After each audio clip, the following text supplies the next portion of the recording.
Well, I can't believe I'm saying it, but Spyro 4 has just been announced. I'm not the type of guy to bounce around a lot, but inside I am very excited. It's been so long since we had anything Spyro. The Reignited trilogy was 2018. That was before COVID. It sold millions and millions of copies, and we've just been waiting for so long. And now finally, Toys for Bob has been able to make a new Spyro game. Now as an independent studio, working for Activision, but they're still an independent developer now. The game's called Spyro: A Realm Beyond. There's not that much information in the trailer, except for the fact that it's a new evil rising. So it's a new villain that we haven't seen before. Makes sense. What I did know is the beginning of the trailer, you can see Spyro running through a desert kind of area. There are gems just on the bridge and through the archway, the stone archway. There are gems just hanging out like they were in the original Spyro games. And that's important because it means they're probably going back to the idea of collecting gems as a collectible, and whether you'll be able to use them to buy stuff in shops, I don't know. But the fact that they are there as a collectible potentially is really cool. And the very, very brief gameplay section that we saw,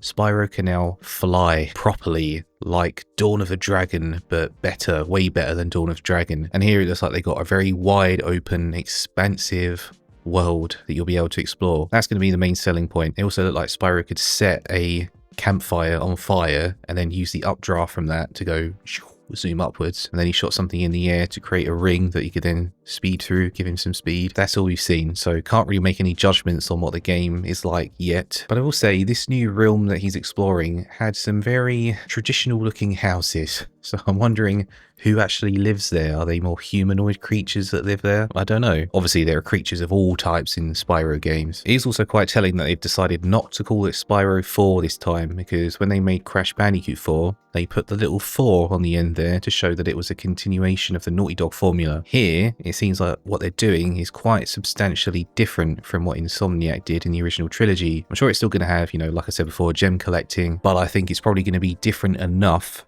to the point where it's going to feel like it's quite a bold evolution of the series. That's the feeling I get, kind of like a new era of Spyro, and I'm down for that. Here's the thing that really excites me though. It's coming out spring 2027, spring next year, which means we don't have to wait that long for it. It's also coming out on Xbox, PS5, Steam, and Switch 2, coming to all the platforms. Obviously, I'm very excited about this. I need to see more information though. I need to see what the gameplay loop actually is. I need to see if there are portals.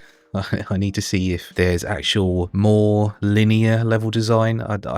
I don't think I'd be very happy if it was just an open world. Also, let's talk about Spyro's redesign, because he has been redesigned. You can see in the trailer that he looks slightly different to the Reignited trilogy. It seems like they've taken the Reignited trilogy design, but they've changed his face a little bit. Now, I'm not going to lie, I got a bit of an uncanny valley effect when I looked at Spyro's face, but I think it's something that I'll just get used to very quickly. I don't know what it is about it. I think it's the his spines here, the not horns, but the bits here looked a bit like hair.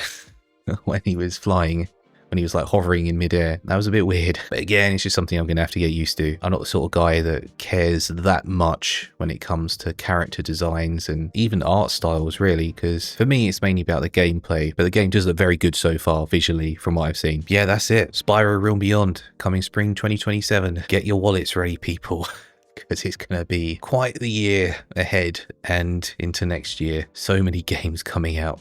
So many games, even spring 2027. Yes, we've got Spyro. We've also got Tomb Raider Legacy of Atlantis. Anyway, enjoy the hype and I'll see you next time.